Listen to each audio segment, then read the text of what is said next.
Hello, I'm Bridgid, And I'm Leandri. and we are here to chat to you about all things festive. Leandri and I are both from the Southern Hemisphere. I'm currently in New Zealand, and Leandri, where are you living? I'm in South Africa.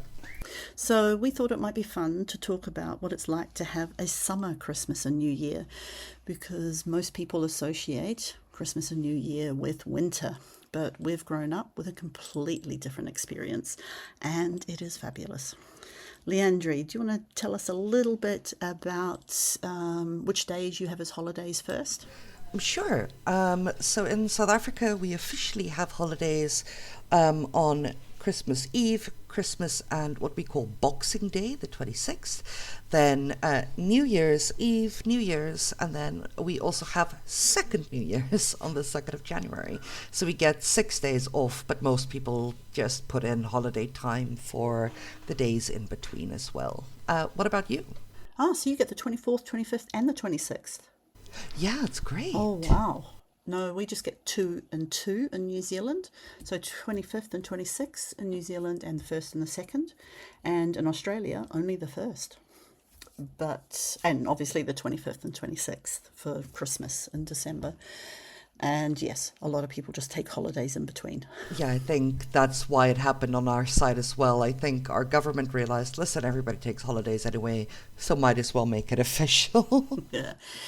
So basically, the last week of December and the first week of January is the holiday period. We call it the festive period, and particularly things like trades shut down. So builders, plumbers, none of them work over that period, and a few other industries close down for 2 to 3 weeks. My sister works at a big consulting firm, and they shut for 2, 3 weeks. So a lot of companies do just close. What about in South Africa? It's actually exactly the same. The yeah, kind of industries tend to close around the 16th of December, I think is the official date. And then they usually stay closed for the 2 weeks of December, and then usually the first week of January is when people start opening up again. So this is like what Europeans have for August in for their summer. We take it. We're having it now. Yeah, exactly. Our summer, it's exactly the same. This is our summer break. It's just at a different time of year. And it also includes massive holidays within it. Yes, which is fantastic. So I've only recently got back to New Zealand, and I'm at my mother's house with my daughter, my nephew. My sister arrives tomorrow, so we're going to be a full house. And the best part about coming here is opening the fridge. Oh my goodness. It's fantastic. Summer fruits, that's one of the best things here, I have to say, because we get to have berries and cherries through Christmas. How about you? What's in your fridge? Quite similar, actually. It's also obviously cherry berry season here. So in my fridge currently, I have, I think, about 3 bowls of different fruit that I just combine to make fruit salads. So yeah, I always get excited for, especially the watermelon and the melon, two of my favorite fruits. So definitely kind of that summer Christmas to me is watermelon and swimming pools. Oh, I wish we had watermelon. I don't think New Zealand isn't big on, well, we do have watermelon, but it's become super expensive. But I also lived in Australia, so mangoes are as cheap as chips. Unbelievable. So that's the one thing I love about Australian summer and Christmas and New Year is mangoes. I have to admit, I've never been a big fan of mangoes, but we also in South Africa have a great mango industry. So for people who do, we also have very good mangoes. Thank you. You mentioned swimming pool. Oh, I had a swim today. Fantastic. I'm probably going to go have a swim after this because it's quite warm here today. I mean, it's about in its mid-20s, so I'm excited to go take a jump in the swimming pool.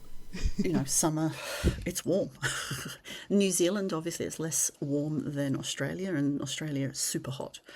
you can get up, can be around in the 30s around Christmas Day and New Year's Day. But in New Zealand, I'm in the North Island, and it's usually in the mid-20s, high 20s. So it's really pleasant and easy to celebrate Christmas. It's like not too hot. What about where you are in South Africa? This year it's been a bit cooler. Luckily, we usually get our heat in January. So for me as well, Christmas and New Year's, usually about, maybe 25, 26. So when it comes to kind of the idea of Christmas dinner in South Africa, a lot of people here choose to have what we call a braai instead, which is like an Australian barbecue, because the weather is right for it. But a lot of people do still do what we would call kind of traditional dinners. What's a traditional Christmas meal for you? I would say the same as for you, barbecue. Like, you don't want to be cooking a big turkey inside. It's too warm, and definitely didn't do that in Australia. I think a lot of people, depending on age or, heritage, might still have the traditional Christmas dinner, which is like turkey or a roast and hot food. And obviously ham is very important, but in Australia, it's very much about getting seafood and prawns, and the fish market in Sydney is packed in the days leading up to Christmas. It's so busy, and there's like queues out the door. So I think seafood is also a massive part of Christmas. I'm not a massive seafood, and I definitely don't like prawns, but most people I know are completely into them. For us, if you're talking about kind of that traditional thing, a lot of people think of turkey. You mentioned ham. When it comes to meat around Christmas time in South Africa, what a lot of people will do is, because for us it is gammon, which is like a smoked pork, corned beef, which is kind of salted. I'm not a fan of it either. And then a delicacy we generally have over Christmas time is like pickled tongue, which is actually beef tongue. I ate it when I was a child before I realized that it was actually a tongue, and that wasn't just, a name. My mother loves it. I do not eat it anymore, but it is very popular here. Really, not my thing either. Not for Christmas, though. It wasn't a Christmas or New Year thing, though. It was just something he loved. I don't think it's easy to find. Is it easy for you to find? I can't say I know even where to go or how to find it. Only at Christmas time. During the year, it's very much a Christmas thing. Around October, the supermarkets start selling these packs, which has like all three of them, because what people will usually do is cook it maybe Christmas Eve and then let it cool, and then kind of slice it on Christmas Day, so that we have kind of the cold meat, which we'll then have either with salads or maybe just some kind of snacks. We generally just do like platters of food, maybe some crackers and cheese and little meatballs. Yeah. Well, that tongue is something completely different. But one thing that I suppose is from a more traditional British tradition, Christmas, that you can have here. No one in our family really likes it, but I grew up having it. Is they call them mince pies, but it's not mince meat. It's minced. It's the fruit, all the heavy fruits that you make like big fruit cake, like Christmas cake with. But that same fruit mix, like dried fruits that are put in alcohol, are then made into little pies, and you just get Christmas mince pies. Are often sold in the supermarkets, but I'm not a fan. It's the same here. They are definitely available in the supermarkets, but it's also one of those traditions that it exists in my country, and a lot of people do get excited about their minced pies. Not really my thing. What we actually also have always around Christmas time is like a Christmas cake, which is also this very dense cake made with nuts and fruit. and it's usually also includes brandy or something. But it's one of those cakes that you can buy at Christmas and still eat in, July. Exactly. My mum used to make one, but no more, because none of us actually like it. Yeah, my grandmother used to make it, and my father loved it. My mother will sometimes eat it, but neither my sister or I are big fans either. I think these like traditional things, like the heavy food, is slowly going out of fashion, definitely. Because I know a lot of people who don't really have those things anymore, like the hot cooked meal, the mince pies, the cake. I think that's definitely fading. I think so as well, but also simply because, for us it's impractical. I don't want to spend my Christmas day when it's 28 degrees outside in front of a warm stove. So, yeah, our family just kind of makes sure everybody has some food and we just kind of help Yeah, ourselves. that's what I like that as well. Our tradition as a family is less about the big dinner, is definitely about breakfast. We love to have a really nice breakfast. Bacon, egg, croissants, pain au chocolat, and of course champagne. We have champagne on Christmas morning. That's our little thing that we do. I don't think we've ever been big on kind of Christmas breakfast, but that's something that maybe I'll start doing that with my family because all of us love, a nice breakfast every now and again. But our champagne is usually kept for New Year's rather than Christmas. Yeah. Oh no, New Year as well. Just Christmas and New Year is definitely a good time to have champagne. I would drink more champagne if I had more excuses to, but yeah, that's generally what the holiday season does. It's my excuse to get my yearly dose of champagne. So, what about moving on from food? Obviously, that is the main thing about the holidays, food, I think. What about activities? What kind of things do you do? Are there any special events or anything that you enjoy doing through that sort of 2 week period? So I live close to the ocean, and for a lot of South Africans, going to the beach is a bit of a tradition around Christmas time as well, because most people, take their holidays, at the seaside. Um, Generally, yeah, we as a family generally just stay at home. Too many people outside. Um, so as far as activities goes, spending time with family, obviously. Like I said, a lot of people go to the beach, have barbecues. In my family, Christmas and New Year's, usually during the day, it's like board games or, Christmas Yeah. movies. And we'll get on to movies in just a moment. But yeah, I agree with you. Definitely the beach. The beach is huge. And I always, as a child or you know, growing up, I used to think about Boxing Day being more of the beach day because often Christmas Day was opening presents, family, sometimes being with other extended family. But I always think of Boxing Day as being the day just to relax, enjoy all the food in the house, enjoy your new presents, and just chill and maybe go to the beach. And good that you mentioned presents because in my family we actually have a bit of a strange tradition regarding that because mostly 25th of December is when people open presents. Much like in Scandinavia, who actually the people in Scandinavia open their presents on the 24th, we do as well, simply because as kids we did not want to wait until Christmas Day, so it kind of became a tradition Fantastic. it kind of became a tradition that on the moment the sun sets on the 24th, we get to open our presents.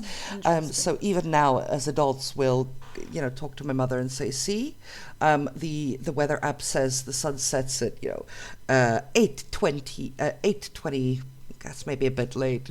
So it's become a bit of a joke in my family. Oh, that's so cool. My mother goes a bit crazy at Christmas, so we have all the presents and food and just there's just stuff everywhere, and it's very Christmassy.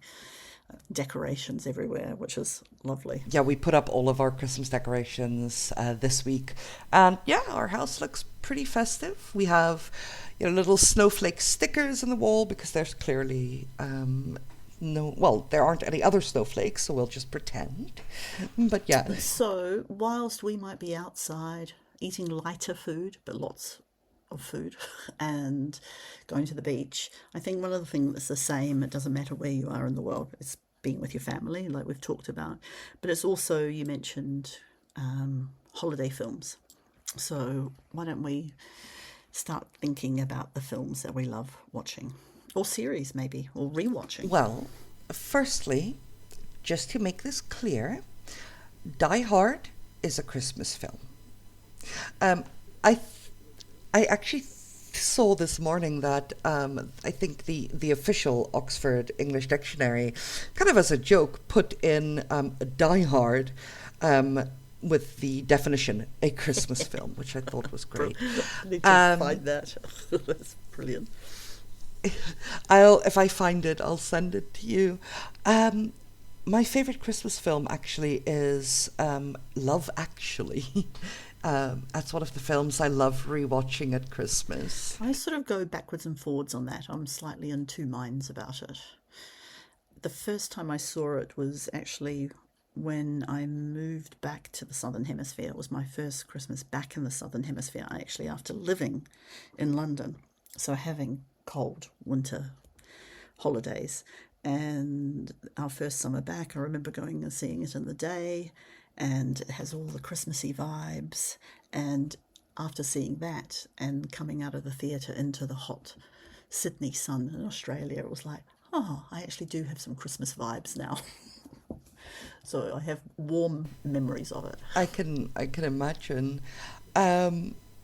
Except for that, my sister and I love watching A Nightmare Before Christmas at both Halloween and Christmas time. I can enjoy it twice a year. Another one I know that a lot of people like, because to be honest, I'm not a big re-watcher of things. So if something happens to be on or someone watches it, I'll join in. But I know one very popular one is The Holiday, about exchanging the houses between Britain and LA, I think.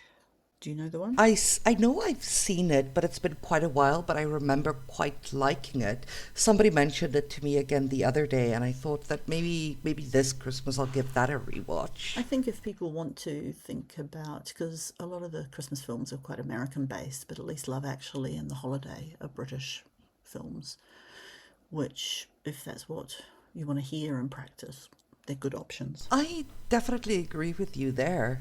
And something quite interesting is in South Africa is there is a short comedy film from 1963 called Dinner for One that is always on TV on Christmas Day in South Africa. So it's a bit of a tradition to watch that. And I do know in Sweden it is traditional to watch Donald Duck on Christmas Day, funnily enough. Donald Duck? Oof. Yeah. Interesting. Is that because there's Scrooge in there because of A Christmas Carol, or? Honestly, don't know. I just know that in Sweden, you have they have their Christmas meal and everything, and then around 3:00 in the afternoon, they sit down and, as a family, watch Donald Duck together. Interesting. I wouldn't say that there's a strong tradition of I can't think of a New Zealand or Australian film that I would say is a Christmas one. When we talked about films from New Zealand and Australia, there's lots of films, but I wouldn't say there's a strong Christmas one, unfortunately. Do you have a presidential speech at New Year's? We don't have president in either country. Both countries have prime ministers, and I'm pretty sure they don't do a speech. Oh, that's terrible. No. I guess it will be the King's speech now that plays. But there's no official prime minister's speech for Christmas. No, in either countries. I feel like you've thrown me there, Leandri. I feel kind of certain, but not 100% that we don't. I asked this because a student recently mentioned, the presidential speech or the Queen's speech or the Prime Minister's speech, whichever, which is, I think, quite popular in Europe, but South Africa doesn't really do that either. And I also had to go Google to make sure that I've just never watched it, but no, it doesn't actually exist. I'm going to say I don't think they do. I mean, they probably do some kind of thing leading up to Christmas, but it's not a tradition that you watch that. And obviously nowadays in New Zealand, Australia, the King's Speech, or what was the Queen's Speech, I'm sure there's some people who do, but that's also a tradition that's fading, most definitely. I find it very interesting that, for both of our countries who were, obviously British colonies at some point, we've adopted a lot of British traditions. But yeah, I find that a lot of the, the old British Christmas traditions are definitely falling off. And I think we're kind of discovering our own traditions. Yeah, I think so too. Yeah, and I think that's why it's fun to share with everyone, because they are very summer based and it's great being outdoors on Christmas. I like it. I don't go outdoors very often, but Christmas time is definitely, the one time a year I actually go to the beach and go spend time outdoors, because it's a lovely time of year to do that, to just relax, eat as much fruit and cold meat as you can, have a lovely barbecue, and just have an incredibly relaxing summer vibe with my Christmas. Exactly. Just before we go, I did forget to say one thing. The part of New Zealand where I'm at living is the north of the North Island, and we have a native tree here which is called a pahutakawa, but it's also another way of calling it is the New Zealand Christmas tree. And it's a huge, big, massive green tree, and it has big red flowers at Christmas time and through the holiday period. And you're at the beach, blue sky, blue water, the sand, and just all lining the beach. You can have those trees with all the red flowers. It's superb. I had to quickly Google this, and those trees look wonderful. We actually have similar trees in South Africa, but not necessarily connected to Christmas. Those are gorgeous. I love that. So yeah, that's one thing I love, coming home to the beach, seeing the pahutakawas, all the food in the fridge. So that leaves us just to say happy holidays to everyone, happy festive season. Eat, drink and be merry is my advice. What's yours, Leandri? Relax, spend your time with your family, eat, drink and be merry, as Bridgid said, and from my side as well. Happy holidays, everyone. Okay, thank you. See you next time. See you soon. Bye.